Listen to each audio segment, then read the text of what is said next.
Boa noite, sou a Daniela e meu grupo é composto pelo Daniel e pelo Márcio. Nosso trabalho tem como intuito comparar os modelos Silver Small e Single Large, quando aplicados à conservação da avifauna dos parques de São Paulo. O município de São Paulo é composto por 107 parques municipais, importantes para a conservação de espécies locais, por garantirem uma maior provisão de recursos ecossistêmicos e um maior refúgio de biodiversidade dentro do ambiente urbano. A partir da teoria da biogeografia de ilhas e das ideias de fragmentação, desde a década de 70 surgiu um debate entre conservacionistas chamado SLOS. Qual modelo é melhor para conservar espécies? Several Small, ou seja, vários fragmentos pequenos relativamente próximos, ou Single Large, uma única grande área não fragmentada e de mesmo tamanho? Sendo assim, o nosso trabalho tem o intuito de definir qual abordagem seria melhor para a conservação das espécies de aves nos parques municipais. Em 1975, Diamond define que uma única grande área seria mais eficaz no aumento da biodiversidade do que áreas pequenas e agrupadas. Já Farag, 2020, discorda do proposto, definindo que a melhor abordagem seria a de Several Small. Ainda assim, o modelo de Several Small apresenta certas problemáticas quando tratamos de conservação, já que maiores riquezas não estão relacionadas diretamente à maior estabilidade do ecossistema, principalmente porque a longo prazo, sem que haja uma única área grande como fonte de espécies, essas pequenas áreas podem sofrer extinções locais.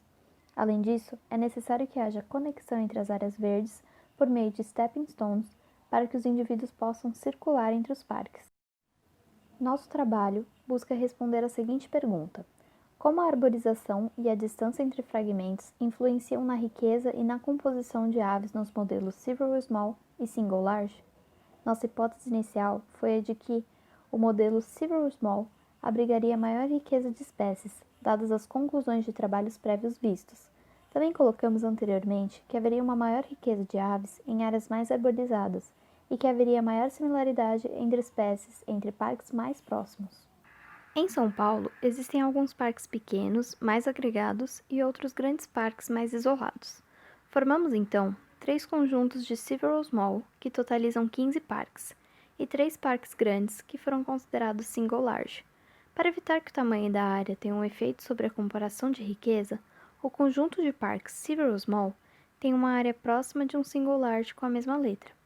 Consideramos Several Small apenas parques com menos de 150 metros quadrados e menos de 1,5 km de distância. Já os parques Single Large foram considerados apenas aqueles mais isolados com mais de 250 mil metros quadrados. Já para análise da riqueza dos parques, foram utilizados os levantamentos disponíveis no Inventário de Fauna Silvestre do município de São Paulo de 2018. No entanto, existe o risco do esforço amostral entre os parques ser diferente. Como não podemos fazer uma curva do coletor por parque, já que não temos dados de esforço amostral suficientes, uma alternativa utilizada também em trabalhos de aves com dados da literatura do professor Eduardo dos Santos do Departamento de Zoologia da USP é fazer uma correlação bayesiana no R entre dados do eBird e do inventário municipal. Também analisamos o perfil geral da vegetação dos parques, a fim de comparar os perfis dos parques e suas riquezas. Para isso, utilizamos a plataforma GeoSampa, que disponibiliza e classifica as vegetações. E para análise dos efeitos da arborização, foram feitos gráficos de dispersão, comparando a riqueza de aves tanto com o número de árvores presentes no entorno do parque, quanto com a riqueza de espécies de plantas vasculares. Também analisamos, no modelo Several Small, a relação entre a similaridade e a distância entre os parques. Isso foi feito através de gráficos de dispersão, traçando posteriormente o coeficiente linear. Essa análise foi feita individualmente para cada parque de cada conjunto Several Small. Quando parques mais próximos do parque analisado apresentassem maior similaridade do que parques mais distantes, observaríamos uma reta decrescente. O dendrograma foi feito no PEG usando similaridade de Jacquard. Parques com composição de espécies mais parecidas têm ramos mais próximos, o que pode indicar uma redundância e uma prioridade menor para a conservação. Parques com ramos distantes terão uma composição menos similar, indicando complementariedade de espécies, podendo talvez nos indicar se existem parques dentro de um mesmo grupo de Several Small que são mais importantes em termos de conservação. Nossos resultados, portanto, corroboram com Farag, indicando que mesmo no contexto urbano, a riqueza é maior em um modelo de Several Small do que Single Large. Nossa análise para verificar se o esforço mostral foi homogêneo mostrou uma probabilidade a posteriori de 97% de correspondência entre os dados do eBird e do Inventário Municipal de São Paulo. Com isso, podemos continuar nossas análises, pois diferenças no esforço amostral entre parques pouco provavelmente afetarão os resultados. A partir de análises de vegetação no GeoSampa, notamos que a vegetação mais presente nos parques é de alta ou média cobertura arbórea arbustiva e ou arborescente. No entanto, o Parque C se mostrou mais heterogêneo, tornando difícil a comparação entre os parques Silver Small e Single Large do grupo C. Nessa tabela, também analisamos os principais tipos de cobertura vegetal presentes nos grupos de parques. Notamos que A e B são muito semelhantes, mas diferem dos parques C.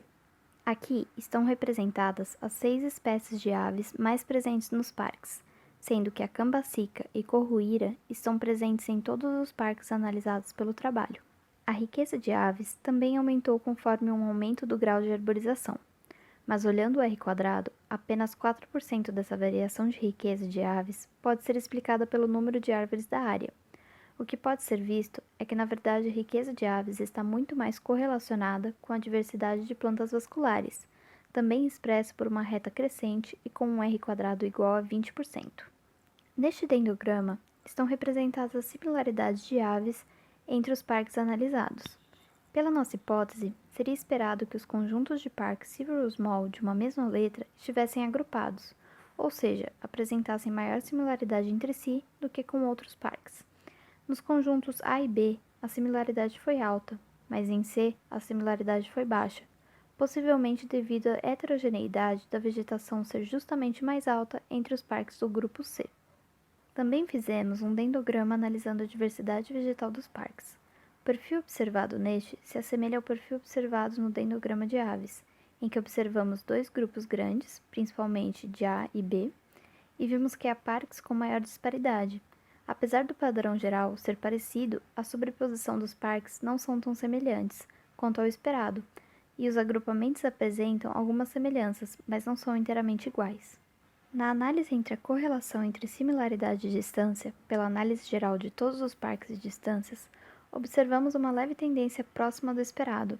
Entretanto, a curvatura da reta e o R² apresentaram valores muito baixos.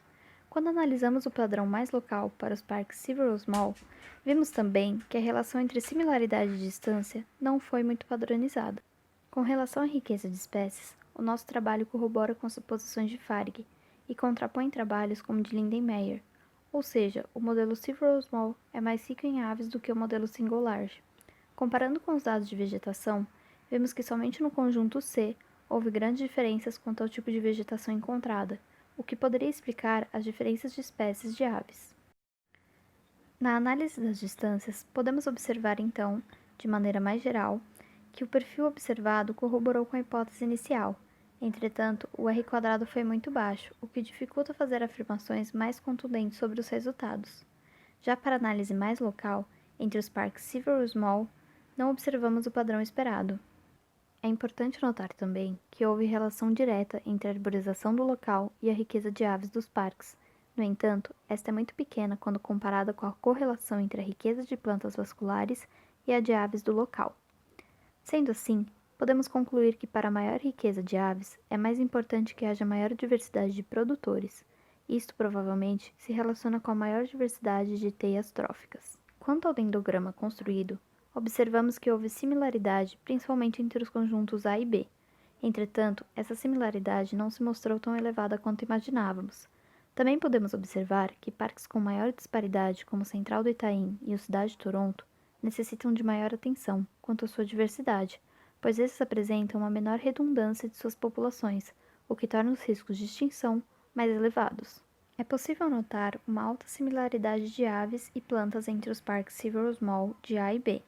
A topologia dos 2 dendrogramas não é exatamente igual, possivelmente por 2 motivos. Primeiro, muitas espécies vegetais podem ter sido plantadas pelo governo ou até mesmo pela população. E segundo, não havia dados de composição vegetal para os parques Serete, Vila Lobos e Vila dos Remédios, resultando em topologia diferente do dendrograma das aves. Além disso, a similaridade entre os parques do grupo C foi bem baixa tanto para aves quanto para plantas, possivelmente devido à heterogeneidade vegetal entre os parques de C observado no GeoSampa. Por fim, os resultados do nosso trabalho levantam importantes questões quanto à elaboração de novos parques, em que, se o objetivo é de aumento da riqueza de espécies, o modelo Several Small se mostra mais adequado.